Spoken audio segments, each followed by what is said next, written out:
नमस्कार सभी साथियों को।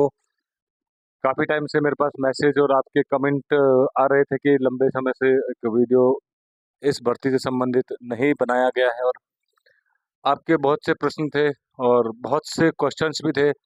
अंतिम वीडियो पर भी सवाल थे, तब ऐसा आपको ये लग रहा होगा कि शायद कुछ चीज़ों की वजह से मैं नहीं जवाब दे रहा हूँ, किंतु ऐसा नहीं है, क्योंकि एक व्यक्तिगत लाइफ है हर किसी की, नौकरी में हम हैं।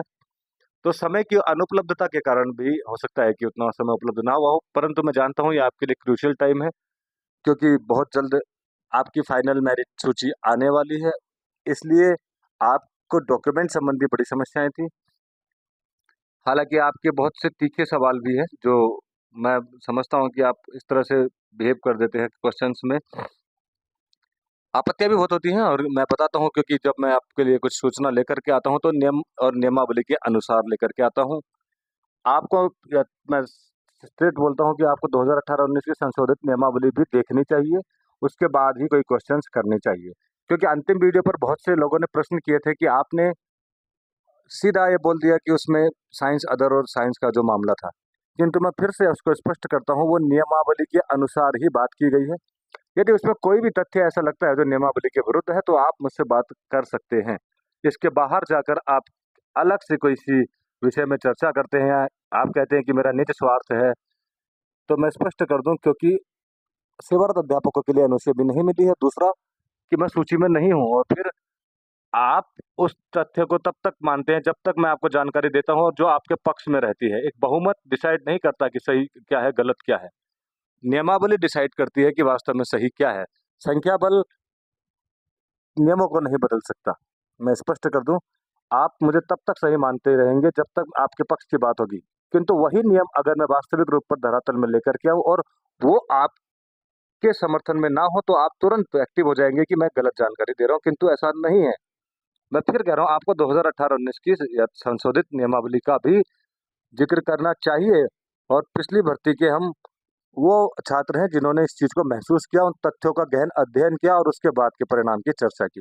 निश्चित तौर पर अंतिम फाइनल मेरिट सूची के ऊपर भी चर्चा होगी, यदि वो आएगी तब। दूसरा, आप डॉक्यूमेंट्स को लेकर थे कि उसमें स्पष्ट तौर पर लिखा है कि मैरिज सर्टिफिकेट्स ऐसी महिलाओं के जिनकी शादी उत्तराखंड में हुई है, किंतु वो यूपी की थी, उनको तो लेकर के आना पड़ेगा। अन्य डॉक्यूमेंट्स जितने भी हैं, मैंने इससे पूर्व की वीडियो में भी आपको अवगत कराया था कि 3 चरित्र प्रमाण पत्र बनेंगे। आज आप पूछ रहे हैं, आपने शायद पुराने वीडियोस नहीं देखे, उसमें स्पष्ट तौर पर सारी बातें की गई थी। मैं फिर बोलता हूँ, आप उन तथ्यों पर बात करिए जो मैंने बताए थे, वो सारे एज इट वैसे ही है।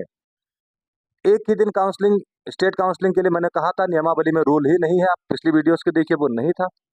दूसरा, एक ही जगह पर सभी का सम्मिलित होना भी पॉसिबल नहीं था, क्योंकि सभी डीओस को एक जगह एकत्रित करना, जबकि ये नियमावली में लिखा है कि इसमें जिलाधिकारी का भी एक प्रतिनिधि होगा, तो सभी जिलाधिकारियों का एक जगह पर सम्मिलित होना भी पॉसिबल नहीं था। ऐसा मेरा मानना था, और वास्तव में वो नियम भी था, जो मेरे को लगता है कि उसी तर्ज पर ये भर्ती भी हो रही है। आप कुछ दिन पहले खबर आई थी कि उत्तर प्रदेश या अन्य राज्यों के डीएलएड अभ्यर्थियों को इसमें अवसर नहीं मिलेगा। ऐसा भी नहीं है, आप हाई कोर्ट से जीते हैं, मैं स्पष्ट कर दूं, क्योंकि अन्य राज्यों का प्रवेश हरिश्चंद्र बनाम उत्तराखंड सरकार के पक्ष में आया हुआ निर्णय है, और सिंगल बेंच के निर्णय को नहीं ठुकरा सकती, उसके खिलाफ कोई याचिका भी नहीं थी। ये केस आपको स्पष्ट तौर पर पता है कि 5 तारीख के बाद मात्र वेटिंग वाले डाइट अभ्यर्थियों को ही इसमें अवसर मिला है। उसी संदर्भ में कहा गया था कि सिर्फ डाइट के वेटिंग अभ्यर्थियों को इसमें आवेदन किया जाएगा। अन्य राज्य से संबंधित किसी भी अभ्यर्थियों को 5 तारीख के बाद आवेदन के नहीं दिया जाएगा। इसका मतलब उनका फॉर्म निरस्त कर दिया गया, और उसको अखबार में एक अलग तरीके से प्रस्तुत किया गया।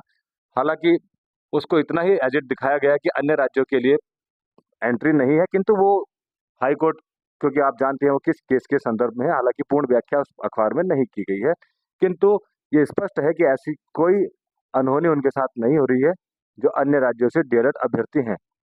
तो ये बात आपको यूपी से डीएलएड अभ्यर्थियों के संबंध में अभी जो जानकारी प्राप्त है वो यही है कि डॉक्यूमेंटेशन इनका जिस बेस पर होता है कि गवर्नमेंट जॉब बेस्ड, पिताजी अगर सरकारी विभाग में है तब संभव है यहाँ का स्थायी बनना।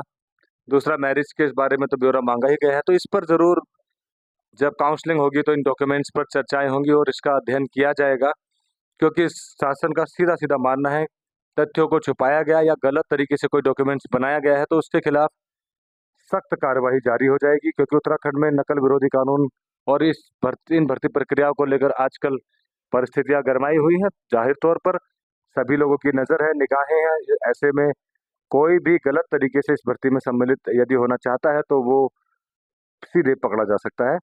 क्योंकि ये यूपी से जुड़ा मसला इसलिए महत्वपूर्ण है क्योंकि उत्तर प्रदेश में तब की गाइडलाइन के मुताबिक अब बदल गया है। उत्तर प्रदेश से डीएलएड वही कर सकता है जो उत्तर प्रदेश का स्थायी हो।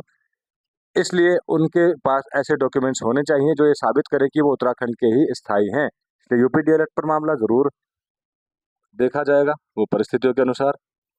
दूसरा, आप क्योंकि आपका प्रश्न जो ज्यादातर जुड़े रहते हैं कि भर्ती काउंसलिंग कब तक होगी, वो तो डेट आपको निर्धारित हो गई है, उसमें तो कोई बड़ी बात नहीं है। अभी तक मेरिट लिस्ट नहीं आई है, कल या परसों आपको वो मेरिट लिस्ट भी नजर आ जाएगी। अब आपके प्रश्न हो जाते हैं कि अन्य राज्यों के संबंध में और डाइट डीएलएड के संबंध में। देखिए, मैं आपको स्पष्ट कर दूं, अगर किसी को ये लगता है कि अन्य राज्यों को भर्ती प्रक्रिया से बाहर निकाला जा रहा है तो वो गलत है।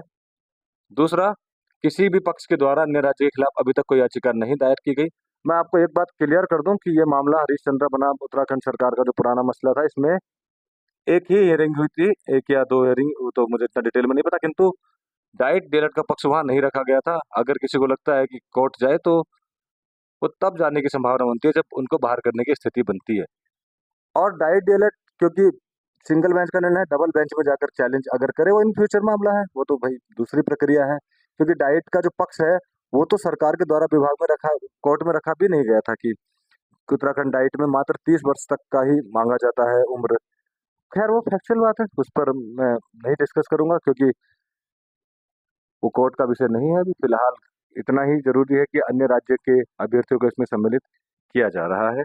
ऐसी कोई विडंबना नहीं है, कोई समस्या नहीं है। बाकी मेरिट आपने देख भी ली है, और जो बातें मैंने आपको कही है बिल्कुल नियम के मुताबिक कही हैं। अगर आपको कुछ भी ऐसा लगता है, आप कमेंट, तो क्या आप कमेंट इस तरह से करते हैं जैसे योग्यताओं पर सवाल उठाते हैं। मैं नियम से बात कर रहा हूँ, कोई अपनी तरफ से कुछ बात मैं नहीं कर रहा हूँ, ना मेरा कोई लाभ है। बहुत से लोगों को लगता है कि मैं अपने निजी लाभ के लिए कुछ बोलता हूँ, तो गलत है।